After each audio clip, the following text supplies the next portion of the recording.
Hello and welcome to Bella Coconut Boutique on YouTube. If this is the first time that you are joining me to crochet along, welcome. If you have done patterns with me before, welcome back. It is so nice to have everybody here, and I can't wait to share this fun pattern for a potato. A positive potato or just a potato. They're super cute. You can leave it as a keychain or leave it as its own and play hot potato, or you can just snuggle up with it. So for this pattern, you're going to need the following materials. I do use bulky yarn, so size 6 yarn. I'm using Chenille Home Slim from Michael's Loops and Threads brand, and this is in the color Sand. I will be using just the smallest amount of black for the mouth. You can use embroidery floss, a thinner acrylic yarn, vinyl from a Cricut cutout. You can use puff paint. You can cut out felt and glue it on. There's a bunch of different ways that you can make the little mouth. But I'm using Chenille Home Slim, again, by Michael's Loops and Threads brand, in the color black, just a little bit for the mouth. If you're going to make it into a keychain, I am using a ball chain connector and lobster claw clasps. These are the ones that I got off of Amazon. If you want the links for which ones I purchased on Amazon, feel free to comment below and I will provide those links. This is the plastic lobster claw clasps. I do use 2 different crochet needles. I use a smaller one when I weave in my ends and a larger one for when I attach my keychain pieces. I'm going to be using a K hook. It is a 6.5 millimeter hook. If you find that your crochet hook does not have a letter size, just look at the number. So it'll be a 6.5 millimeter hook. Don't look at that first 10.5, just the millimeter size. So 6.5 millimeter. You're going to want a pair of good scissors, and we're also going to need some stuffing. I use polyfill fiber filling. So the one that I use is polyfill fiber filling.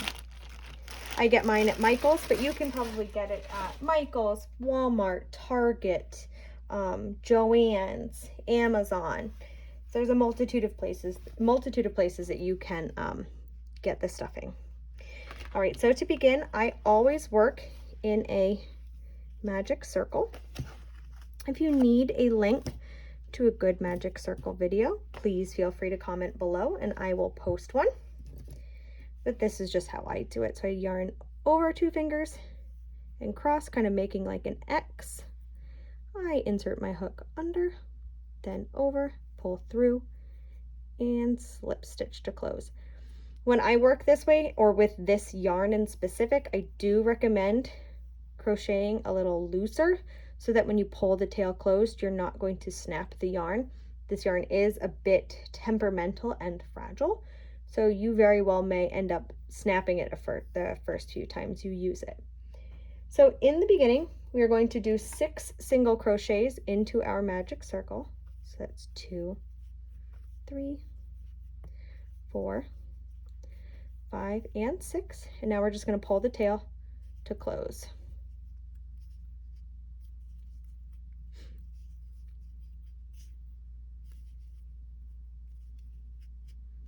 And it's already giving me a little bit of trouble. So sometimes if you just work it back and forth, it will close. Other times, like this one, I will just start over because it will end up breaking. So I have had many projects start with broken yarn, and I've had to start them over. And frogging this, so a crochet term to frog is to rip it, like rip out your stitches.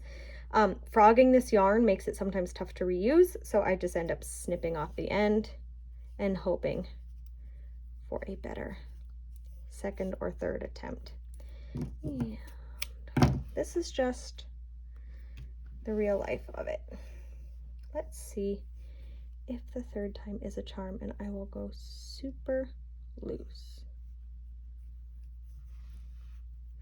Normally I would edit that part of the video out, but I don't want you to get frustrated if you find that your yarn is acting up like that. I want you to see that even though I've been crocheting for well over 10 years and some other people have been crocheting for a lot longer, that sometimes it just takes starting over. And at least that's the beginning, not halfway through. So if you find that you do that, you can use this to stuff your potato later so that you're not wasting anything. So when your yarn cooperates, we're gonna start round 2. I like to work in the front loops only of this yarn. So when you look at your stitches, you're gonna see that it is a V. The one on the left, so the one closest to you, is going to be your front loop. This piece on the back section of that V, that is the back loop. You'll find that some patterns will call for back loop only, some call for front loop only. This one is going to be front loops, so we're going to be using that one closest to us. And we're going to increase in all of the stitches from our magic circle. So at the end of round 2, we're going to have 12 single crochets. So we're going to do 2 single crochets in each of the stitches from our starting round. We started with 6 single crochets in our magic circle. So by the end of this second round, we will have increased in each so that our stitch count is now from 6 up to 12. There's 11 and 12. And in the third round, we are going to increase every other stitch. So we're going to single crochet, increase, single crochet, increase, all the way around. If you want to use a stitch marker, feel free to do so. You can use a little clip, or you can just take the tail from your starting magic circle and just tuck it through. So for round 3, we're going to single crochet and increase, single crochet, increase, all the way around, so that by the end of round 3, we are now increasing every other stitch. So our stitch count is going to increase from 12 to 18 single crochets. And the 18 single crochets is going to be the width of the body all the way around. So we are not going to do another round of increases. This will be the last row of increases. All right, so that is the end of round 3. So now we're going to start the body of the potato. Now this pattern is really flexible, meaning you can make your potato as dimpled or as straight as you want it. If you want a nice round oval potato, you're not going to do any decreases, and you'll just single crochet rounds 4 through 9, just straight single crochets. Do not make any increases or decreases. If you want to add little dimples, the little divots that some potatoes have, the little eyes, you're going to do 2 decreases in a row and then 2 increases immediately after. And that'll help keep the stitch count at 18. So as dimpled as you want this potato, or as unblemished. So I'm going to do just kind of maybe 3 dimples throughout. So I'm going to do one in the first row. So I'm just going to do, let's see, 3, 4, 5, 6 single crochets, and now I'm going to decrease twice. I do an invisible decrease. So when I decrease, I insert in the front loop, wrap it around, insert in the front loop of the next stitch, and then I do my single crochet through that. Again, it's under the front loop, wrap around, under the front loop, yarn over, pull through those 2 stitches, yarn over, pull through to finish it off. So we just took 4 stitches and made it into 2. We need to keep the stitch count at 18, so we need to add those 2 stitches back. So the next 2 stitches I increase. So I'm adding 1 stitch back there and the second stitch back there. And then I will single crochet around to finish this off.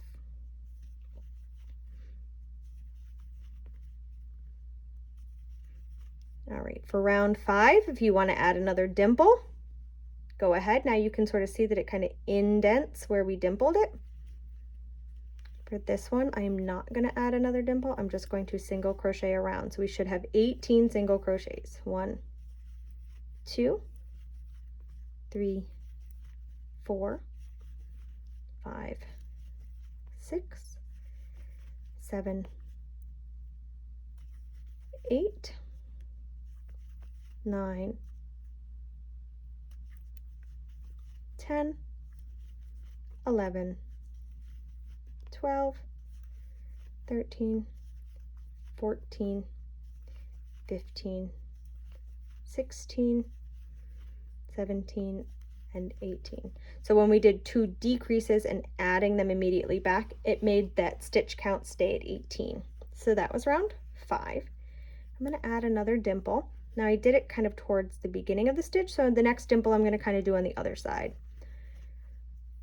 So let's see, 2, 3, 4, 5, 6, 7, 8, 9, 10, 11, 12, 13. So then I'm going to, no, actually I can't do 13. So 12, decrease, decrease, increase, increase. Yep, so 12 single crochets.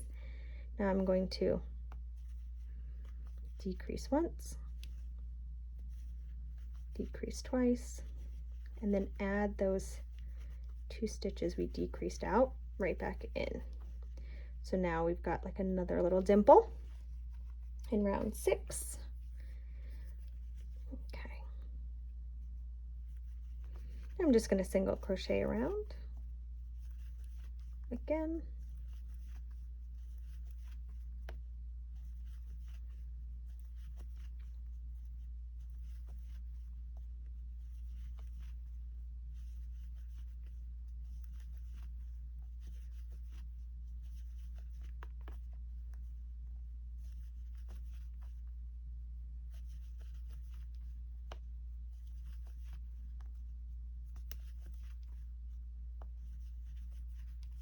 All right, so we have 1, 2, 3, 4, 5, 6, 7 rows. We're going to do 2 more rows of the body.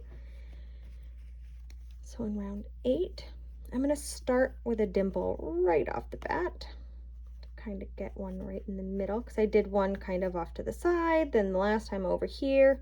So now I'm just going to add one kind of right across those first 4 stitches. And again, when you decrease, you lose a stitch, so we need to add the 2 stitches back that we decreased out. So I will increase immediately in the 2 stitches following, and then single crochet around to finish round 8.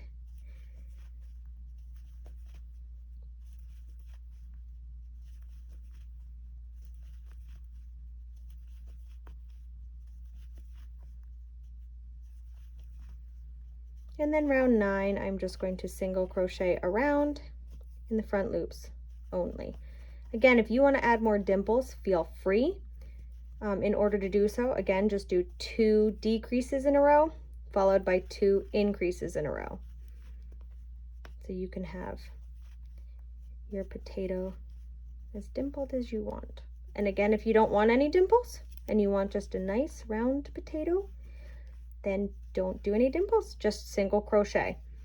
If you want yours to be a smaller, a little more squat looking potato, just take out a round. So instead of doing rounds 4 through 9, if you just do rounds 4 through 8, then you're going to have a littler potato, and you can move the eyes accordingly so that he looks a little more squat. This one's a little chunky. Okay, after row 9, we're going to do our first row of decreases. So I'm going to single crochet, decrease, single crochet, decrease. I'm going to do that all the way around, and that's going to bring my stitch count down from 18 down to 12. Now, if you want to add your eyes prior to doing your decrease, you certainly can. Then you can just work the row of decreases after you attach your eyes. For some reason, I just did it there. So you can really just do it wherever you want. But if you look at the potato, now you can see that he's got some texture. He dips in. There's a little bit of a dip in the back. So now he's not a nice flat potato. He's kind of round and wonky. So I use 10mm safety eyes. If you're going to use plastic safety eyes, I recommend burning the ends to lock them into place with a lighter, and I'm going to show you how you do that. And I like to put my eyes between rows 4 and 5, right? 1, 2, 3, 4, 5. So I put them between rows 4 and 5. So 1, 2, 3, 4. And this is 5. So kind of in those holes in between. And you can put your eyes as close together or as far apart as you want, whatever you think looks best. And then once I do that, I just push them through to attach the backs. You should hear a little snap when you're attaching the back. So I'm going to show you what I do from here. So the backs of these are pointy. They're a bit sharp. My concern is that as the stuffing wears down from it being used, it's going to poke through and you're going to be able to feel it through the other side. So I like to burn and melt the backs to make flat buttons so that they don't stick through the other side. I'm just going to take my lighter. I'm going to light the back. It's going to kind of burn and bubble. Then I'm going to take my lighter and just smush down the melted plastic. And now it's a flat back. So when you look at the two eyes now, one is flat, one is pointy. And also by doing this, you're pushing the plastic over the ridge of the closure piece. So it's really locking it into place. So now I'm just going to do that on the other side.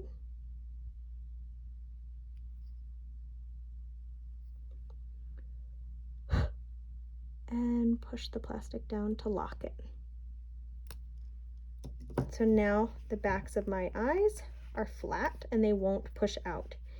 At this point, if you want to add your mouth, you can, and you can add it however you think looks best. Again, you can just glue or attach a vinyl mouth, however you like your little guy's mouth to be. So I just pick the row below the eyes and go across. And then I come up one row below, so it kind of makes a V. So then the mouth goes across. I'm going to slip my needle underneath and right back in that same stitch to kind of pull it down and lock it as a little V mouth. And then I'm just going to tie off the back. I like to do a box knot, so I go over with my yarns one way and then over with my yarns another way. I like to clip my ends, and then because this yarn sheds, as you see, I just like to nick the ends of the yarn with my lighter just to seal them. That just helps any fuzz from coming in the inside.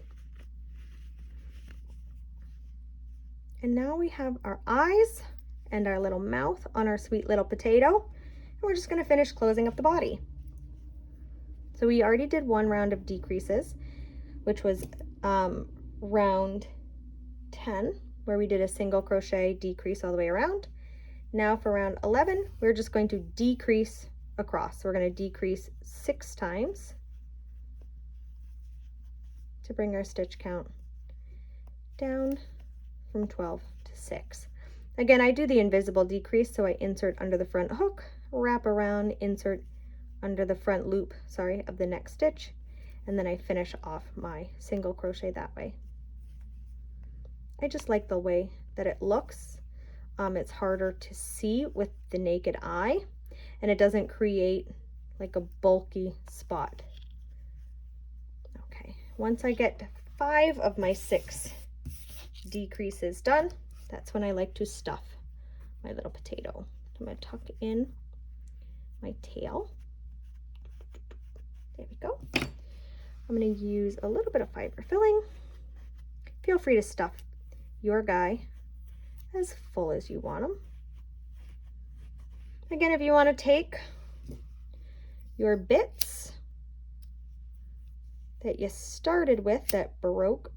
So for me, I had 2 starting magic circles that failed miserably, but that's okay. I'm just going to take them and wrap them up. And I'm just going to use that to stuff into my potato. So again, you can get this fiber filling at Michael's, at Joann's, on Amazon, at Walmart. You can also use a pillow. So at Walmart, they do have some inexpensive pillows for anywhere between $3 and $5. And you can just cut them open and take the stuffing out. You'll likely get more than the 12 ounces that a polyfill fiber fill bag contains. And that bag's a little bit more. So you can actually do pretty well with just using pillow stuffing. Just a tip to save you some money, or if you're using it for a bigger project.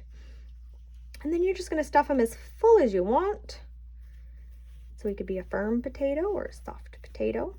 You could also do this potato with some orange, like a burnt orange colored yarn, and make a sweet potato. However you like. Now we're just going to decrease one more time. And then we are going to fasten off our yarn by slip stitching into the next stitch. And then snipping off our end. Pull tight. Now when I weave in my ends, I'm going to show you what I do. You can weave in and close, sew your potato closed however you like. I'm just going to show you how I do it. I take my needle and go right under that same stitch that I did my slip stitch into. That's just going to take this little slip stitch bump and tuck it under and kind of make a flatter edge. And then I just go under and back, under. So under the front loops, so in and back, and one more time, in and back, and then pull tight to close. And then you can weave in your ends to hide them. I like to just kind of go into the body, and I weave my ends back and forth under a row of stitches a few times.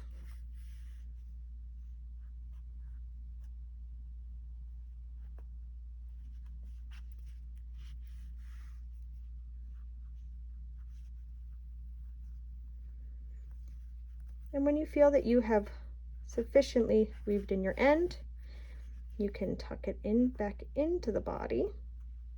I turn my needle and I push it kind of up and out somewhere on the other side to pull that tail through.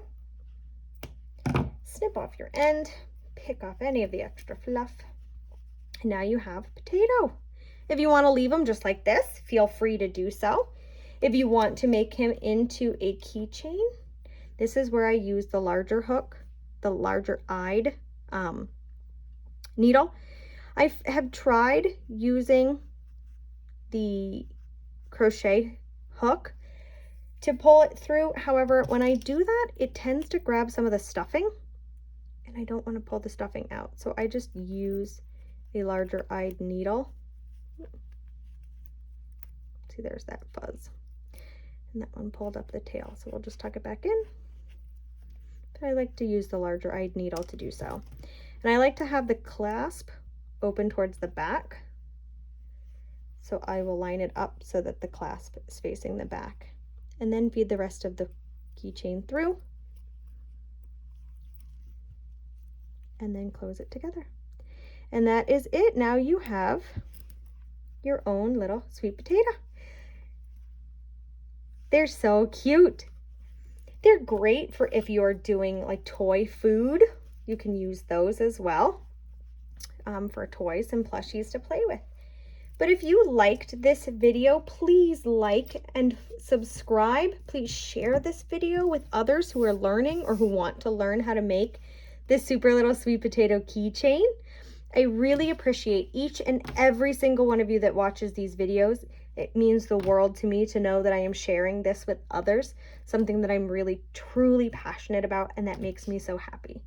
So again, like, share, and subscribe so that we can do more projects together in the future. I hope you have the best rest of your day, and happy crafting.